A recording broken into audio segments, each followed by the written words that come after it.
What's cracking with your snack and snacker stars? It is me, the BRE, the band, and the backwards hat, Brandon from the SAS Snack Food Appreciation Society, coming at you with a long-awaited edition of Pizza Night.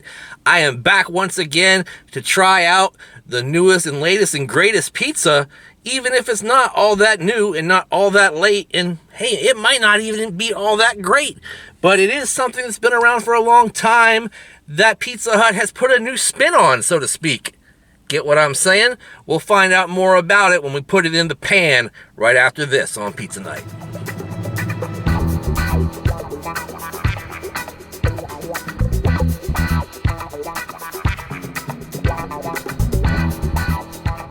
Never fear, Pizza Night is here, so grab yourself a can of beer. It is time for Pizza Night. Maybe you can get yourself a can of beer at the Beer and Wine right over there.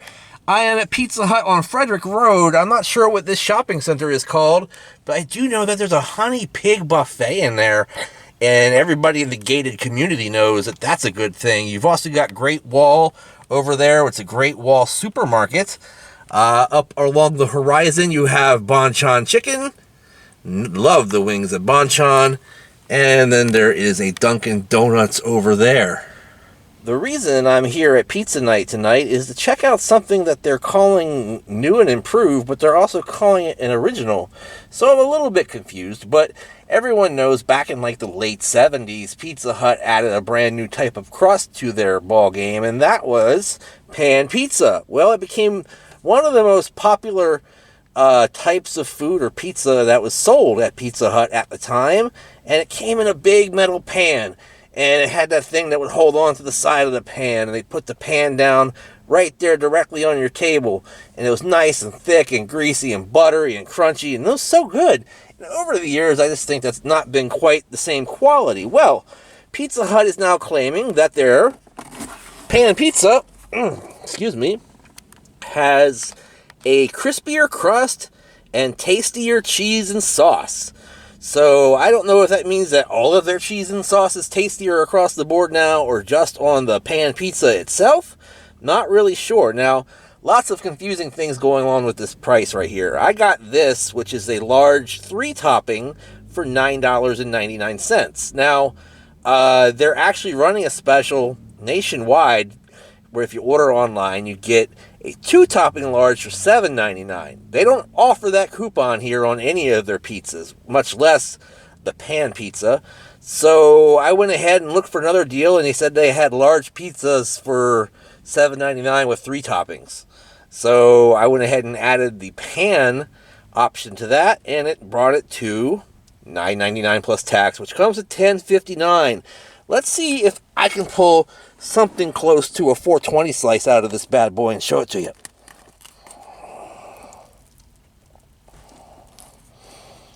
Very, very hot.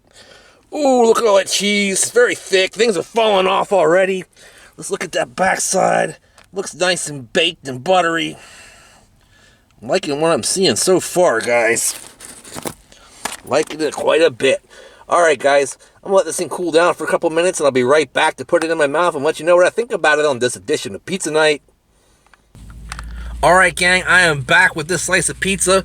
That's that 420 slice again. I'm going to show it to you next to my noggin the way I always do. I got this napkin under here because I don't want things to go flying all over the place in my wife's car.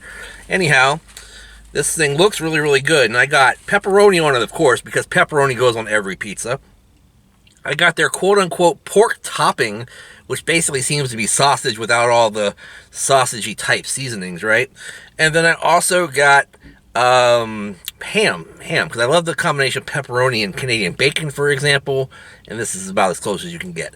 So I'm going to go ahead, put this bad boy into my mouth. Looks really good, smells really good too, guys, and let you know what I think about it. Is it improved?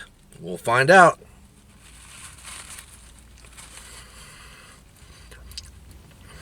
Alright, gang, I'm back here at Pizza Hut in Germantown, Maryland on this edition of Pizza Night. Of course, you know, this time of year, I like to take Pizza Night on the road because it's bright light outside for a nice long time.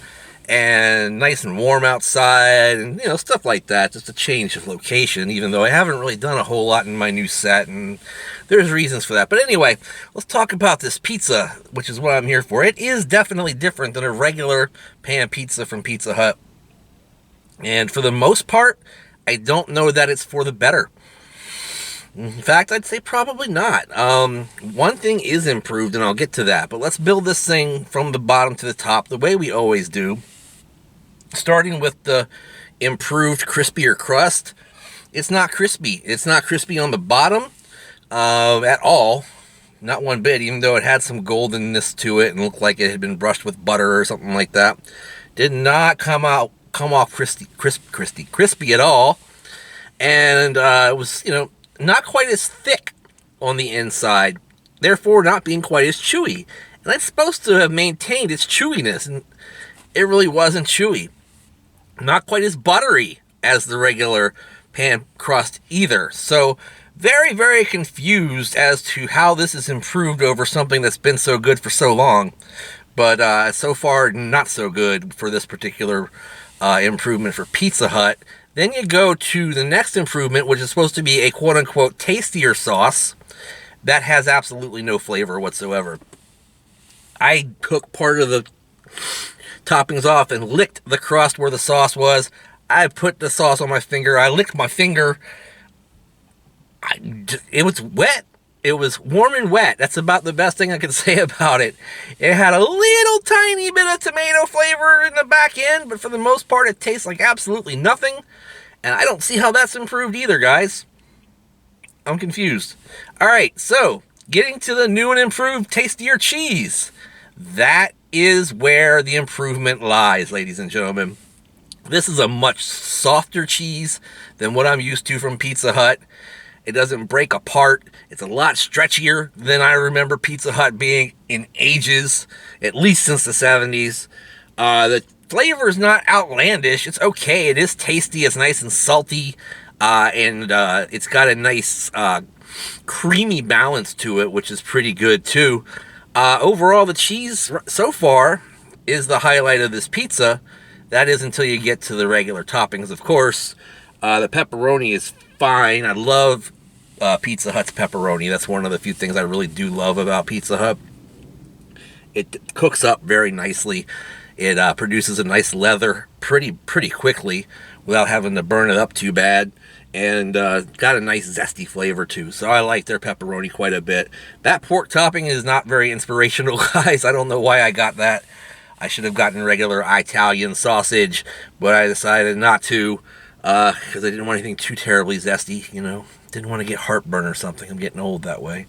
And then the ham was good too. So actually, I probably would have preferred the original intent of getting the two toppings and only getting the ham and the pepperoni, because that would have been really nice. This wasn't quite so nice. All right, guys, thank you so much here. Let me go ahead and tabulate all of this into my mind. I would probably give an old school pepperoni and ham pan pizza somewhere upwards of like a 7/8 of a thumbs up. It's one of the better things on Pizza Hut's menu to me. This, not so much, guys. It tastes fine, but it's nothing to write home about at all. I'm going to go with 2/3 thumbs up here, cautiously, and say, they got a little more work to do in my eyes. I don't think this is quite a finished product. What do you think, guys? Have you had it yet? Let me know in the comments down below what you think about the improvements, or if you think it's improved at all.